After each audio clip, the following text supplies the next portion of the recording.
মা হাওয়া আলাইহিস সালাম গাছের ফল খেলেন, গাছের কাছে গেলেন, অপরাধ করলেন একটা, আল্লাহর আদেশ লঙ্ঘন করলেন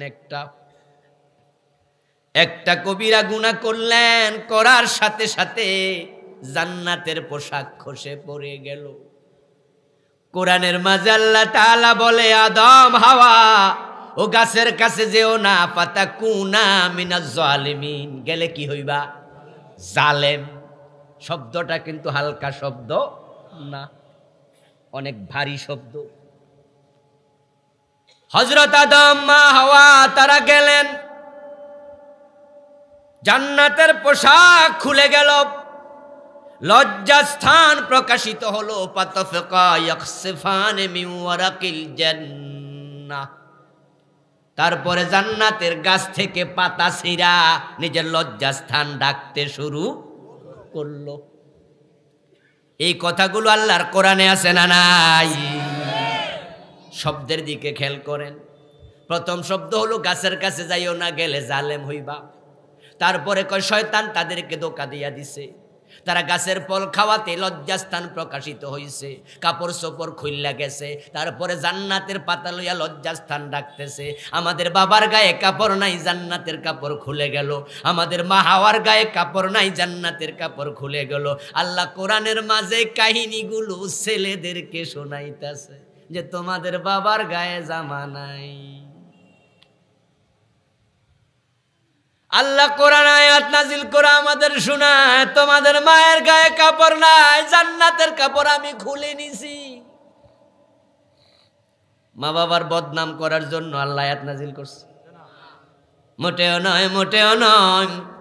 আল্লাহ আদমকে ছোট করার জন্য কাহিনী বলে না, আল্লাহ মা হাওয়াকে লজ্জা দেওয়ার জন্য আমাদের কাছে আয়াত নাজিল করে নাই। এ কাহিনী আল্লাহ শুনায়া সন্তানদেরকে বুঝায়, একটা গুনাহ করলে যদি তোমাদের বাবা মার কাপড় আমি খুলে নেই, জান্নাত থেকে বের করে দেই, তোমরা গুনাহ লইয়া ওই জান্নাত পাইবা কেমনে?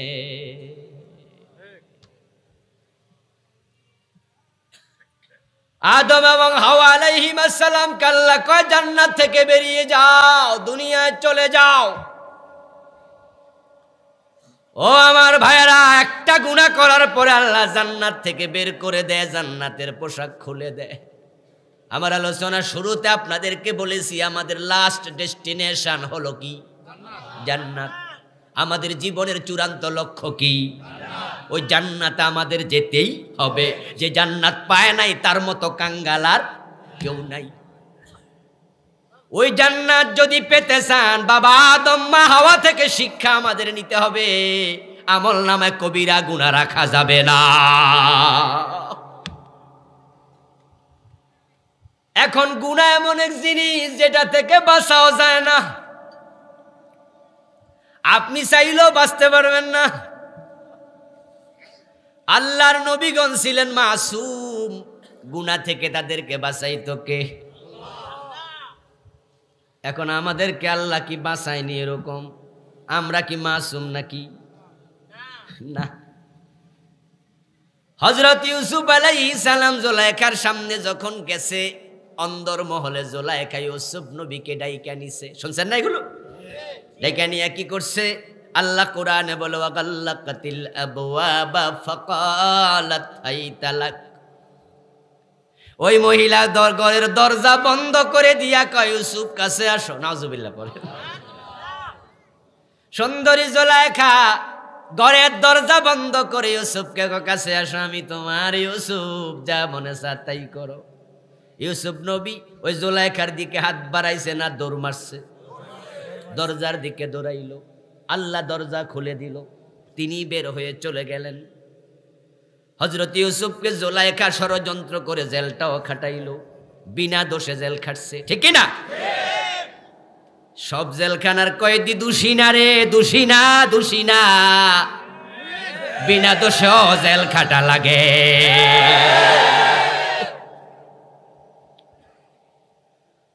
হযরত ইউসুফ আলাইহিস সালাম জেলখানা থেকে বের হয়ে আসলেন। আসার পর উনাকে জিজ্ঞাসা করা হয়েছিল, ইউসুফ সুন্দরী একজন যুবতী তোমাকে অফার করেছে, কাছে আসো। ঘরের দরজা বন্ধ কইরা কয় কাছে আয়। গায়ের কাপড় চোপড় খুইলা দেই। তুমি যুবক, ওই নারীর প্রতি তোমার কি আকর্ষণ আসে নাই? তুমি দৌড় মারছো কেন মিয়া? ওই নারীর প্রতি তোমার দুর্বলতা আসেনি? তোমার নফস কি তোমাকে তাড়িত করেনি? ইউসুফ নবী কি জবাব দেন? আল্লাহ কোরআনে বলেন, ইউসুফ জবাব দেওয়া, মা উবাররিউ নাফসি ইন্নান নাফসা লাআম্মারাতুম বিসসু ইল্লা মা রাহিমা রাব্বি। সুবহানাল্লাহ পড়ে ইউসুফ আলাইহিস সালাম জবাব দেন, আমি বলি না আমার নফস আমাকে তাড়িত করেনি। মা উবাররিউ নাফসি, আমিও পুরুষ মানুষ। নারীদের প্রতি পুরুষের প্রতি নারীর আকর্ষণ এটা সৃষ্টিগত, এটা সহজাত। এজন্যই তো পর্দা করা ফরজ। আকর্ষণ যদি না থাকতো মেয়েদের বোরকা পরার প্রয়োজন ছিল না।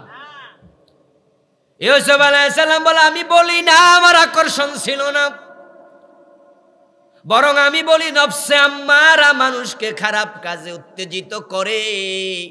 তবে ইল্লা মা রাহিমা রাব্বি, আমার আল্লাহ যারে বাঁচায় নফস তার ক্ষতি করতে পারে না। ইউসুফ নবী বুঝাইয়া দিছে, সেদিন ইউসুফরে বাঁচাইছে কে? কেমনে বাঁচাইছে এগুলো তাফসিরে আছে, ফইরা নিয়েন, সেদিকে আমি যাই না, এটা আমার আজকে আলোচ্য বিষয় না। আমার আলোচ্য বিষয় হলো কবিরা গুনাহ থেকে আমরা চাইলেও বাঁচতে পারবো না। গুনাহ হলো জামা কাপড়ের ময়লার মতো। আমি যদি সুন্দর করে ডিটারজেন্ট পাউডার দিয়া, সার্ফ এক্সেল দিয়া, জামাটা পানি দিয়া সুন্দর করে ধৌত করি, তারপরে আয়রন কইরা গায়ে দেই, একদিন দুদিন 3 দিন 4 দিন গায়ে দেই। আমি এসি রুমে থাকি, এসি গাড়িতে চড়ি, আমার অফিস এসি, আমার ঘর এসি, আমি থাকি এসিতে। এরপরও 6-7 দিন পরে দেখবেন জামা ময়লা হয়ে গেছে। ময়লাতে যাওয়া লাগে না, এ জলীয় বাষ্প বাতাসের মাঝে ধুলিবালি আছে না নাই? এটা আলটিমেট জামা ময়লা হবেই। গুনাহ ঠিক তাই, ওটা থেকে চাইলেও বাঁচা যায় না রে ভাই। গুনাহ থেকে বাঁচা বড় কঠিন, বড় কঠিন। তাই আল্লাহ জানে মানুষ গুনাহ করবে, তাই তিনি তওবার দরজাটা যে খুলছেন, কিয়ামতের আগে দরজাটা বন্ধ করবেন না।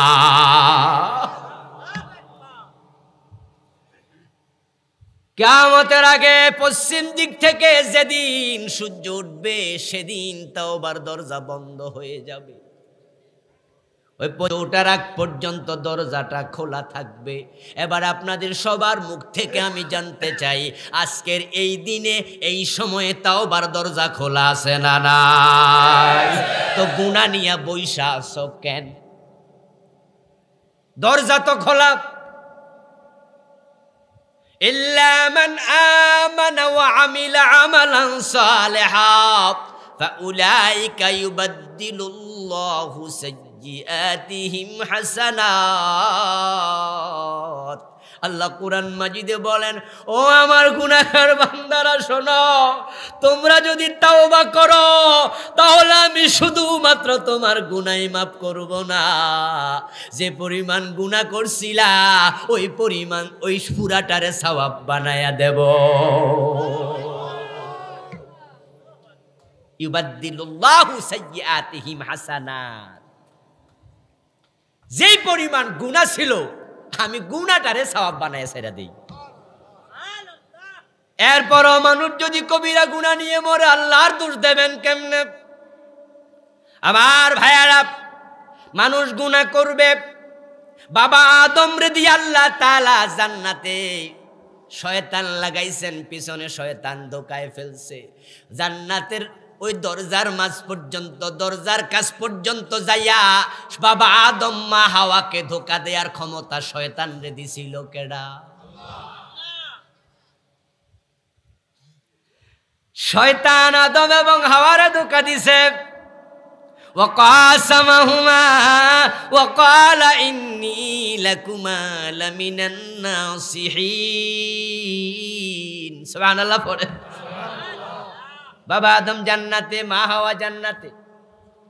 শয়তান জান্নাতের দরজায় দাঁড়ায়া কাঁদতেছে, চোখের পানি ছাইরা কান্দে। বাবা আদম জিজ্ঞাসা করে, তুমি কেডা? জান্নাতের দরজায় আইসা কাঁদতেছ, তুমি কে? শয়তান কয়, আমারে চিনবেন না, তবে আল্লাহর কসম করে বলি আমি আপনাদের বড় হিতাকাঙ্ক্ষী। নাউজুবিল্লাহ। শয়তান কারে কয়? ওয়াকাসামাহুমা, দুইজনের কাছে কসম করে। কি করে? এজন্য বেশি বেশি কসম করা ভালো মানুষের স্বভাব। শয়তান কসম কইরা এবার ইন্নী তাকিদ দে, লাকুম আলামে তাকিদ দে, হরফ মুসাব্বা বিল ফাইল একবার তাকিদ, নিশ্চয় আমি, আবার লাকুমা তোমাদের জন্য অবশ্যই আমি, লামিনান নাসিহিন আবার তাকিদ দিয়া কয় বড় হিতাকাঙ্ক্ষী, তাই আমি তোমাদের জন্য কান্দি। বাবা আদম মা হাওয়া কয়, আচ্ছা আমাদের জন্য তুমি কানবা, মান এটা কি? কেন কেন কান্দ? কয় মা নাহাকুমা রাব্বুকুমা আন তিলকুমার শাজারা। কান্দার কারণ আছে আদম ও হাওয়া, আল্লাহ কি ওই গাছের কাছে যাইতে তোমাদের মানা করছিল নি? বাবা আদম কয়, মা হাওয়া কয়, এতে জানলো কেমনে রে? তাইলে বুঝা গেল কিছু একটা আছে। কই ঠিক কইছ, আল্লাহ আমাদের কইছে পুরা জান্নাতে গরো খাও, যা মনে চায় যা খাও তা খাও, যেখানে মনে চায় সেখানে যাও, কিন্তু গাছটার কাছে যাইও না। কই আমি তো এই জন্যই কান্দি। কি হইছে? নিষেধ করার কারণ আমি জানি, তোমরা জানো না। ইল্লা তাকুনা মালাকাইন আও তাকুনা মিনাল খালিদিন। গাছটার কাছে যাইতে মানা করছে আমি জানি। কি কি কি জানো? কি জানো কও? এক নাম্বার কারণ হলো এই গাছের কাছে গেলে তোমরা ফেরেশতা হইয়া যাইবা। ইল্লা আন তাকুনা মালাকাইন, কি হয়ে যাবে? আও অথবা তাকুনা মিনাল খালিদিন, ওই গাছের কাছে যাইতে পারলে তোমরা জান্নাতে চিরস্থায়ী হয়ে যাইবা।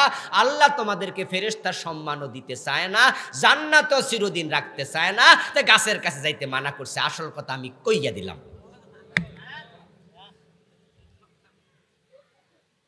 এবার বাবা আদমের ভিতরে মা হাওয়ার ভিতরে চিন্তা জাগলো, এই তো মজার জান্নাত, আল্লাহ নাকি আমাদের বাইর কইরা দেব। ওই গাছের ফল খাইলে আর কোনোদিন বাইর করতো না, তাই চলো তাড়াতাড়ি খাই। খাইয়া দেখে গায়ে কাপড় নাই। যেই মাত্র গায়ের কাপড় পরে খসে পড়ে গেল, জান্নাতের পোশাক যখন খুলে গেল, এবার দুইজনে বুঝছে ওইটা চরম বাটফার রে, বাটফারের ধোকায় পড়ে গেছি। এখন কি হবে? শয়তানের ধোকায় পড়ে গুনাহ করার স্বভাব আমাদেরও আছে না নাই? আছে মানি। ফজরের টাইমে মুয়াজ্জিন কয় হাইয়া আলাস সালাহ, নামাজে আসো, আস-সালাতু খায়রুম মিনান নাওম, ঘুমের সে নামাজ ভালো। শয়তান যাইয়া পা টিপে মাথার তুলিতে হাত বুলাইয়া কয় আরো ঘুমা আরো ঘুমা। সারা রাত ঘুমে ধরে না, আজান শোনার পরে ভালো কইরা ধরে।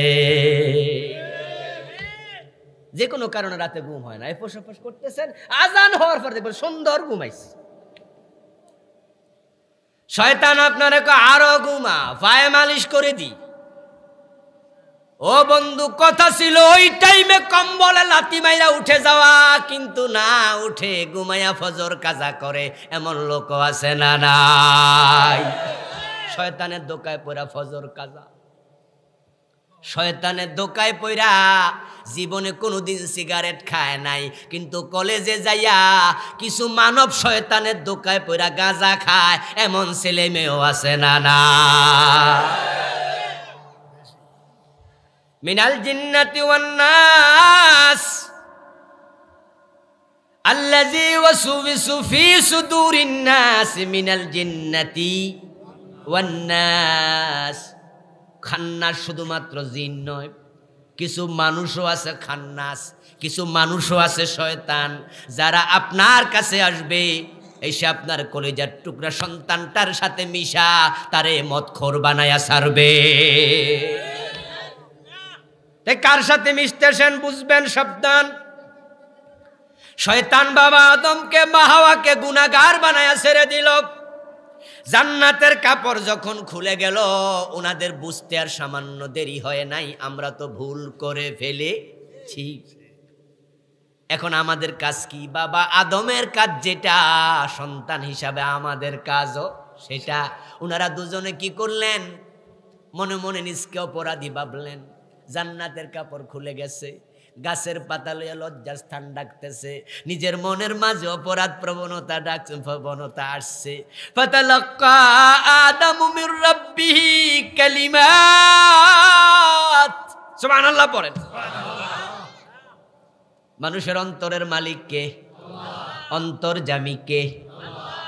ইব্রাহিম মনে মনে খোদারে খুঁজেছে, রবকে খুঁজেছে, রব তারে দেখা দিয়ে দিয়েছে, ধরা দিয়েছে, রব কাছে এসে গেছে।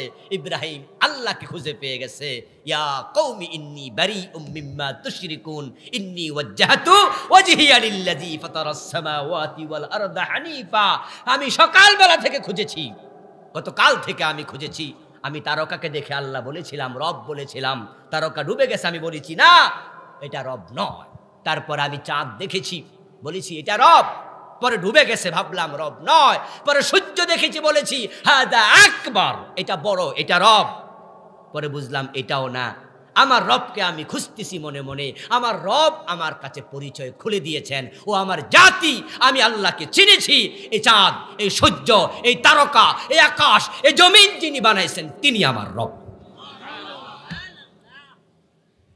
ফামা জাহাদা ফিনা লানাহদিয়ান্নাহুম সুবুলানা। আল্লাহ কোরআন মাজিদে বলেন, যে ব্যক্তি আমার রাস্তায় চলতে চেষ্টা করে, প্রচেষ্টা চালায়, তাকে পথ দেখানো আমি আল্লাহর জন্য ওয়াজিব হয়ে যায়। তাওবার অন্তর তৈরি করুন। বাবা আদম মা হাওয়ার ভিতরে তাওবার মানসিকতা। এর আগে জীবনে কোনোদিন গুনাহ করছেনি, তো তওবা কেমনে করে এটা তো এখনো জানেও না। মনের মাঝে চিন্তা আছে, কামটা মোটেও ঠিক কাজ হয় নাই রে। এই দরজায় এসে যে বেড়া কথা কয়ে গেছে, চরম বাট ফার রে, আমাদের ক্ষতি কইরা গেছে, পোশাক পর্যন্ত নাই। এখন মনের মাঝে একটু টেনশন। গুনাহ করার পরে মনের মাঝে এই টেনশন দরকার আছে না? নাই, এটা লাগবে, এটা লাগবেই। এক সাহাবী রাসূলকে জিজ্ঞাসা করছে, হুজুর আচ্ছা আমি যে মুমিন বুঝমু কেমনে? আমাল ঈমান, ঈমান কেমনে আছে? আসেনি না, নাই, বুঝমু কেমনে? ক্বালা ইযা সাররাকতা হাসানাতুকা ওয়া সাআতকা সাইয়্যাতুকা ফাআনতা মুমিন। হুজুর ঈমান আছে কিনা বুঝবো কেমনে? ঈমান তো ধরা যায় না, ধরানো যায় না, ছোঁয়া যায় না, দেখানো যায় না, এটা কলবে থাকে। আদৌ আছে কিনা বুঝবো কেমনে? নবী মুহাম্মদ জবাব দেন, ইযা সাররাতকা হাসানাতুকা, যখন ভালো আমল করলে, ভালো কাজ করলে মজা পাইবা, গুনাহ করলে মনে কষ্ট পাইবা, মনটা খারাপ হয়ে যাবে, তখন বুঝবা তোমার ঈমান এখনো আছে। এই জন্য যারা আছেন গুনাহ করেছেন, আপনার অন্তর অনুভূতি লাগবে।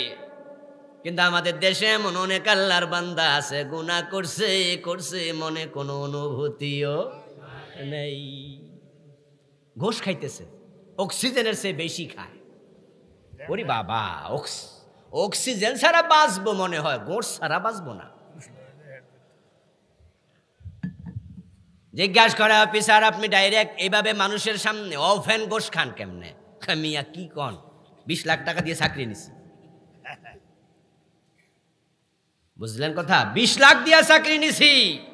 তারপরে জয়েন্টটা হয়েছিল হিল ট্যাক্সে, ওখানে 1 বছর ছিলাম। তারপর আরো 20 লাখ দিয়ে ঢাকা আইছি। কত গেছে মোট? তো গোশ খামু না খামু কি? এখন গোশ দিয়া উনি চাকরি নিছে, গোশ দিয়া উনি ট্রান্সফার হয়েছে, তাই গোশ খাওয়া ওনার জন্য জায়েজ হয়ে গেছে। অথচ 3টা কবিরা গুনাহ হয়েছে। ঘোষ দিয়ে চাকরি নিছে এটা একটা কবিরা গুনাহ, ঘোষ দিয়া ট্রান্সফার হয়েছে এটা আরেকটা কবিরা গুনাহ, ঘোষ খাইতেছে এটা আরেকটা কবিরা গুনাহ। উনি যুক্তি দিয়া তিনটারে হালাল বানাইছে। এর মানে উনি যে কবিরা গুনাহ একটার পর একটা করতেছে অনুভূতিটাও নাই। এমনটা কেন হয়? قال النبي صلى الله عليه وسلم إذا أذنب المؤمن كانت نقطة سوداء في قلبه فإن تاب واستغفر ثقل قلبه وإن زاد زادت حتى تعلو قلبه। আমরা যারা মায়ের পেট থেকে দুনিয়া এসেছি আমলনামায় কোনো গুনাহ ছিল? মাশাআল্লাহ, জোরে বলেন, গুনাহ ছিল? আমরা বড় হইছি, বালেগ হইছি, তখন আমরা গুনাহ কাজ শুরু করছি, সওয়াবও করছি, গুনাহও করছি। মানুষ যখন একটা গুনাহ করছে কলবের মাঝে একটা কালো দাগ পড়ে গেছে। গুনাহ করে কালো দাগ পড়ে, কিন্তু লোকটা যদি আবার তাওবা করে তার কালো দাগটা মুছে দেয় কে? কলবের মালিক যিনি, তিনি মুছে। তাওবা করেছে, কালো দাগ আবার মুছে গেছে। কিন্তু যারা তাওবা করে না, শুধু ঘুষ খায়, শুধু সুদ খায়, ইমামের পিছনে নামাজ পড়ে আবার সুদেও টাকা লাগায়া রাখে, এমন নামাজিও আছে না? না, দেদারছে, সুদ খাইতেছে। প্রথমে শুরু করছে 1 লাখ দিয়া, এখন মোটামুটি 20-30 লাখের মালিক হইছে। এই আস্তাগফিরুল্লাহ, সব জায়গায় সুবহানাল্লাহ চলবো না, জাগা জাগা বুঝতে হইব, ঠিক কিনা? না বুঝা কইলে বিপদ আছে। কয়দিন আগে দেখলি এক টাকলা হে কইতাছে রাষ্ট্রধর্ম ইসলাম তুলে দেবো ইনশাআল্লাহ। কয় কি রে পাগল, ইনশাআল্লাহ কই কব এটাও বোঝে না। কই রাষ্ট্রধর্ম ইসলাম তুলে দেবো ইনশাআল্লাহ, 2-3 বার ইনশাআল্লাহ। আমার বন্ধু, হারাম খাচ্ছেন অনুভূতি নাই, মিথ্যা বলে, মিথ্যা কথা বলছে, দেদারছে। মিথ্যা বলা সগীরা গুনাহ না কবিরা গুনাহ? ইদা কাযাবাল আবদু তাবাদানহুল মালাক মিলান মিন নাতনি মা জাআ বিহ। আল্লাহর হাবিব বলেন, মানুষ যখন একটা মিথ্যা কথা বলে, প্রত্যেকটা মানুষের সাথে হেফাজতকারী ফেরেশতা আছে না নাই? ওয়া ইন কুল্লু নাফসিন লাম্মা আলাইহা হাফিজ। আপনি যে ভালো কিছু আমল করেন লেখার জন্য ফেরেশতা আছে না নাই? খারাপ আমল লেখার জন্য ফেরেশতা আছে, সাথে ফেরেশতা আছে। নবী মুহাম্মদ বলেন, যখন কোন লোক মিথ্যা কথা বলে তার মুখ থেকে এমন একটা দুর্গন্ধ বের হয়, সাথের ফেরেশতা 1 মাইল দূরে চলে যায়, তখন আল্লাহর গজব থেকে হেফাজতকারী কেউ থাকে না।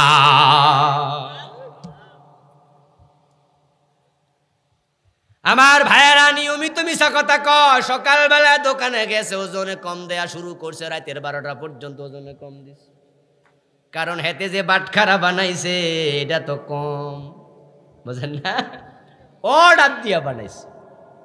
বাটখারার উপরে লেখা 1 কিলো, 1 কিলো, 1 কেজি, কিন্তু অর্ডার দিছে ওই মেশিনওয়ালা যারা বাটখারা বানায়, ওরারে কইছে এমনি বাটখারার দাম কত? কয় এক একটা বাটখারা পাথর, এটার দাম 250-300। কয় আপনি 950 গ্রাম দিয়া বানাইয়া উপরে 1 কিলো লেখা দিয়ে না, আমরা 500 কইরা দিমু, স্পেশাল অর্ডার। এখন বেড়া যে চিনি বেচতাছে সারাদিন 50 গ্রাম কম, ওজনে কম দিচ্ছে, দেদারছে। আমার বন্ধু কোর্টের মাঝে যায়, অ্যাডভোকেট সাহেব কালো পোশাক পরে যাওয়ার আগে ক্লায়েন্টকে তার অফিসের মাঝে তালিম দিছে। তালিম বুঝেন? তালিম দিছে মামলারে কেমনে মিছা কথা কোন লাগবে। উত্তরবঙ্গ থেকে ওই মহিলারে হাজির করছে। মহিলা আইসা হাইকোর্টে কয়, হ্যাঁ আমি দেখছি 1971 সনে এই অমুক মিয়া অমুক জায়গায় দর্শন করছে, অমুক বাড়িতে আগুন লাগাইছে, আমি নিজে দেখছি। তখন এবার জেরা করে অ্যাডভোকেট, খালাম্মা আপনি যে দেখছেন এত বছর আগে, 40 বছর আগে মনে রাখছেন কেমনে? কই সব আমার মনে আছে। কথা হলে বলেন তো বর্তমান বাংলা মাসের কয় তারিখ? কই জানি না। উত্তরবঙ্গ থেকে আইছেন, নামছেন কই ঢাকা, কোন স্টেশনে? আই তো একা নামি না, আমার নাম আইছে। তাহলে যেই জায়গায় আইছেন, এই কোর্টের যে বেঞ্চে আসছেন, কত নাম্বার কোর্ট, কত নাম্বার বেঞ্চ, কইটাও তো জানি না। যেই গাড়িতে করে বাড়ি যাবেন, 2-4টা গাড়ির নাম বলেন দেখি, গাবতলি থেকে কি কি বাস যায়, কইটাও তো জানি না। 40 বছর আগেরটা জানেন, আজকেরটা জানেন না।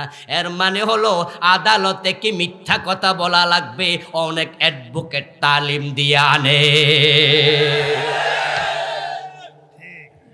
সারাদিন মিথ্যা মামলা চালায় এমন অ্যাডভোকেটও আছে না নাই? এত মিছা কথা কয়, অনুভূতিটাও নাই। এত সুদ খায়, অনুভূতিও নাই। এত ঘুষ খায়, টেনশন নাই। আমার বন্ধু বাবা আদমের মতো না হলে কপালে জান্নাত হবে না। তার সন্তান তার মতো চরিত্র অর্জন করতে বাবা আদম মা হাওয়া আলাইহিস সালাম বুঝলেন গুনাহ হয়ে গেছে, ভুল হয়ে গেছে। এখন কি করে আমার আল্লাহ তাদেরকে কিছু কালেমা শিখিয়ে দিলেন। আল্লাহর পক্ষ থেকে শিখানো কালেমা, কালা, আমার সাথে এবার পড়ুন, রব্বানা যালামনা আনফুসানা ওয়া ইল্লাম তাগফির লানা ওয়া তারহামনা লানাকুনান্না মিনাল খাসিরিন। সুবহানাল্লাহ পড়েন। আল্লাহ তাআলা কোরআন মাজিদে বলতেছেন, তারা দুইজনে বলল কালা, সিগায়ে তাসনিয়া, দুবচনের সিগা। তারা দুইজন বলেছে, অপরাধ দুইজনে করছে, তাওবাও দুইজনেই করছে। ও আমাদের রব, আমরা জুলুম করে ফেলেছি, তুমি তো বলছো ফাতাকুনা মিনাজ জালিমিন, জালেম হইয়া যাইবি। আসলে আমরা জালেম হইয়া গেছি। কবিরা গুনাহ থেকে মাপ পাওয়ার নিয়ম 1 নাম্বার হলো এতেরাফ। গুনাহ মুক্তি চান, গুনাহ থেকে তাওবা করতে চান, প্রথম শর্তই হলো গুনাহ যে করছেন স্বীকার করতে হবে। গতকাল কি কক্সবাজার মাহফিল ছিল, এই গত রাতে। সকালবেলা ঢাকা পৌঁছলাম, তো মাহফিল ছিল 2টা। প্রথমটা যাচ্ছি একবারে আসরের টাইমের দিকে, চকরিয়া বাজারে একটা মাইক্রোবাস ওখান থেকে রিজার্ভ করছি, ও এসে দাঁড়ায় আছে। আমার গাড়িটা নেই, ওখানকার একটা গাড়ি। তো দাঁড়াইছে রাস্তার মাঝ বরাবর, এমন জায়গায় যেখানে দাঁড়াইলে পুলিশ প্যাঁচ লাগাবেই। তা আমি উঠতে যাবো এমন সময় দেখি টহল পুলিশ হাজির। আইসে ড্রাইভারের পিছন দিয়া গুতা মারছে, একটা মারছে, পুলিশের ওই হুন্ডা দিয়া ধাক্কা মারছে। তখন আমার সাথে একজন সঙ্গী ছিল, উনি গিয়ে বললেন যে স্যার অমুক হুজুর উনি গাড়িতে উঠতেছেন, এই জন্য একটু দাঁড়াইছে, কিছু কইেন না। ড্রাইভার চালাকি কইরা আমার সঙ্গী বেড়ারে বুঝাইতেছে, ড্রাইভার যাইয়া বলতেছে এটা কিন্তু অমুক নেতার গাড়ি। এখন পুলিশ মিয়া গেছে খেপা, এবার সামনে আইসা চাবিটা নিয়ে গেছে, স্টিয়ারিং হাত দিয়া চাবি লইয়া এবার সে বলতেছে তোর নেতারের খবর দে যা। এটা কইয়া মোটরসাইকেল দিছে সাইরা। আমি ড্রাইভারে বললাম, এ মিয়া তুমি বলবা যে স্যার ভুল হয়েছে, অথবা স্যার সরি, অথবা এরকম কিছু একটা কইবা। অপরাধ কইরা তুমি আবার নেতার পরিচয় দাও, এখন নেতাগিরি করো। 5-7 মিনিট দাঁড়ায় রইলাম। আর লোকজন তো আলহামদুলিল্লাহ সেনা পরিচিত হওয়ার কারণে শুধু জমতাছে, রাস্তায় ভরে যেতেছে। আরে হুজুরে আনে কি করে? পরে আমি বললাম যে ড্রাইভার আমি হোটেলে চলে যাচ্ছি, হোটেলটা পাশেই ছিল আমার যেখানে আমি ছিলাম রাত্রে। বললাম যে হোটেলে চলে যাচ্ছি, তুমি চাবিটা বেন আমার খবর দিও। এর মাঝে দেখি পুলিশটা আবার এসে আবার বলতেছে হুজুর আপনার সম্মানে চাবিটা দিয়া গেলাম। আচ্ছা, আমি যা বুঝালাম সেটা হচ্ছে যদি সে শুরুতে সরি বলতো, ওই নেতার মতো এরকম ভাবনা দেখাইতো, চাবিটা নিত। আদম আলাইহিস সালাম ভুল করেছেন, সাথে সাথে রব্বানা যালামনা বলে ক্ষমা চেয়েছেন, ফাতাবা আলাইহি। কোরআন মাজিদে আল্লাহ বলেন, আল্লাহ আদমকে, হযরত মা হাওয়াকে জান্নাতে ক্ষমা করে দিয়েছেন।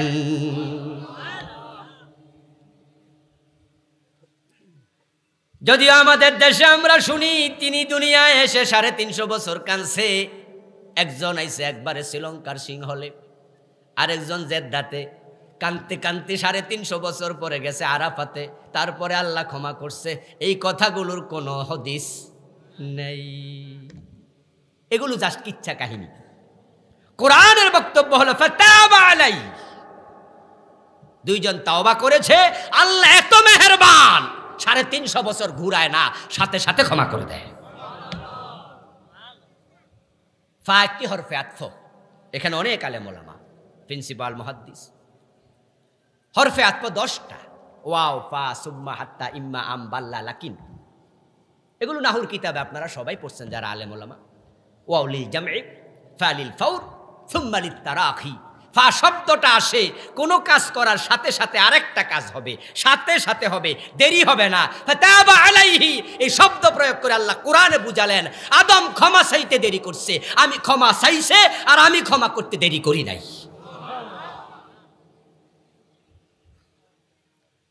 বাস্তবতা যদি তা হতো, হযরত আদম ক্ষমা চাইছে 350 বছর পরে ক্ষমা পাইছে, তাহলে আমরা তো 350 বছর হায়াত উভয়ে থাকতো না। যদি 350 বছর এক গুনার লাগে কান্দা লাগে, তা আমরা যা করছি হুঁশে থাকবো না।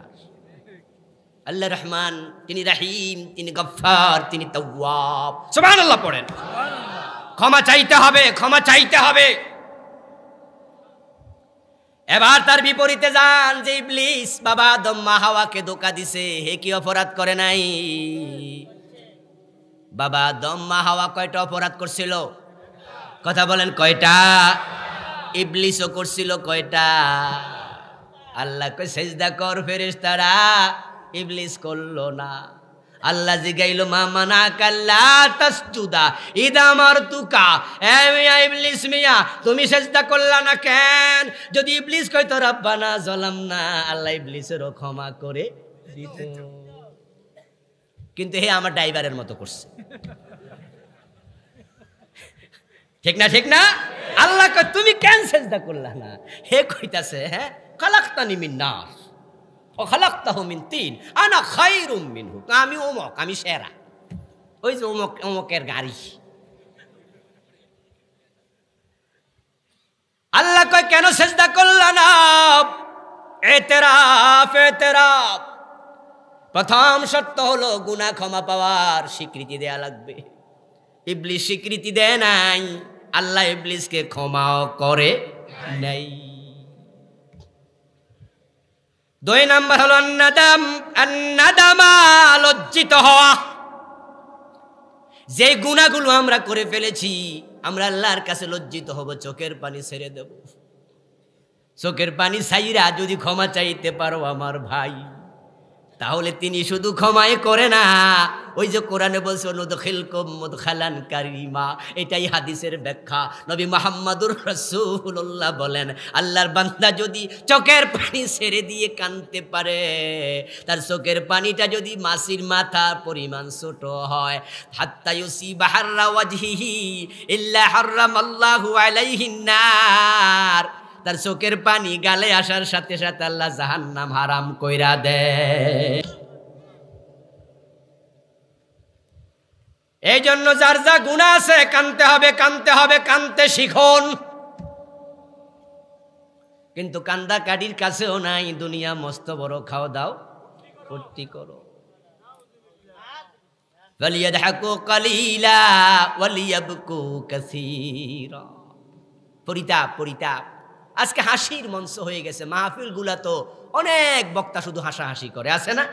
সারাক্ষণ হাসাচ্ছে। মাঝে মাঝে একটু হাসতে পারে, একটু জৌলস করবে, মাঝে মাঝে একটু মানুষের জ্ঞানী কাটবে। কিন্তু আমি এমন মাহফিল ছাত্র জীবনও দেখেছি, এমন বক্তা, আল্লাহ মাফ করুক, মরে গেছে এখন, এমন বক্তা 2-1 জন চিনি, যে সারাক্ষণ আমরা হাসতে হাসতে পেটে ব্যথা হয়ে যেত। ও আমার ভাই, কাঁদো কাঁদো কাঁদো, চোখের পানির খুব দাম। 2টি অশ্রু, 2টি ফোঁটা, 2টি জিনিস জাহান্নামের আগুন নিবার। একটা হচ্ছে শহীদের রক্ত, আর একটা মোমেনের চোখের পানি। আর সে আজিমের নিচে আল্লাহ 7 জন ব্যক্তিরে জায়গা দেবে। তার মাঝে একজন হচ্ছে যে গোপনে চোখের পানি ছেড়ে দিয়ে কাঁদে। তাওবা কবুল হওয়ার জন্য, কবিরা গুনাহ থেকে মুক্তি পাওয়ার জন্য পরবর্তী শর্ত হলো, প্রথমটা গেল এতেরাফ, দ্বিতীয়টা গেল নাদামা, 3 নাম্বারটা এবার ইস্তিগফার, ক্ষমা চাও। প্রথম হলো স্বীকার করো, তারপরে হলো লজ্জা করো, তারপরে এবার ক্ষমা চাও, প্রভু আমারে মাফ করো। 4 নাম্বার হলো স্বীকৃতি দাও, বলো, সিদ্ধান্ত ঘোষণা করো, এই গুনাহ আমি আর করব না। আত-তাওবা হিয়ার রুজু, তাওবা মানে শুধুমাত্র মুখে বলবেন তাওবা তাওবা তাওবা, এটা প্রকৃত নয়, এটা মৌখিক তাওবা। কর্মের তাওবা হলো যে গুনাহ করেছেন সে গুনাহ থেকে ফিরে আসা। হ্যাঁ, আপনি কাবা শরীফের গিলাফ জড়ায় ধরে কইবেন আল্লাহ একবারে দর্শি কাবার গিলাফ, তাওবা করতেছি, যত কবিরা গুনাহ করছি সব থেকে ক্ষমা চাই, আল্লাহ তোমার কাছে ফিরে আসলাম, তাওবা করতেছি। আবার অফিসে আইসা গোশ খাবেন, এটার নাম তাওবা নয়। সাহেবুল বাইত আদরা বিমা ফিহি, বাড়ির মালিক ভালো জানে বাড়িতে আছে কি। আমি জানি না আপনার বাড়ির আলমারিতে কি আছে, আপনি জানেন না আমার বক্সে কি আছে। এইভাবে কার কি গুনাহ আছে আমারটা আপনি জানেন না, আপনারটা আমি জানি না, কিন্তু যারা গুনাহ করে নিজেরটা নিজে জানে কিনা। অভ্যাসগত কিছু গুনাহ আছে, অভ্যাসগত। গীবত করা, আস্তাগফিরুল্লাহ আল আযীম, এই গুনাহটাই কবিরা গুনাহটা এখন আমাদের কাছে আর কবিরা গুনাহ না, গীবত হয়ে গেছে আমাদের কাছে সবচেয়ে উপাদেয় খাবারের মতো। ছেলে মেয়ে মা বাবা এক টেবিলে বৈশা গীবত করে, ঠিক না? পাশের বাড়ির মহিলার কথা উঠছে, শুরু হয়ে গেল। গীবত এমন এক আগুনের নাম যেটা শয়তান জ্বালায়া দেয়, আর আমরা হলাম কেউ কেরোসিন ঢালি, কেউ ঘি ঢালি, কেউ পেট্রোল ঢালি, ধাউ ধাউ করে জ্বলে, সবাই জ্বলে যায়। শয়তান হাত তালি দিয়ে হাসে আর বলে, যা সবাইরে জেনার সে আরো জঘন্য গুনাহ করাইয়া দিলাম।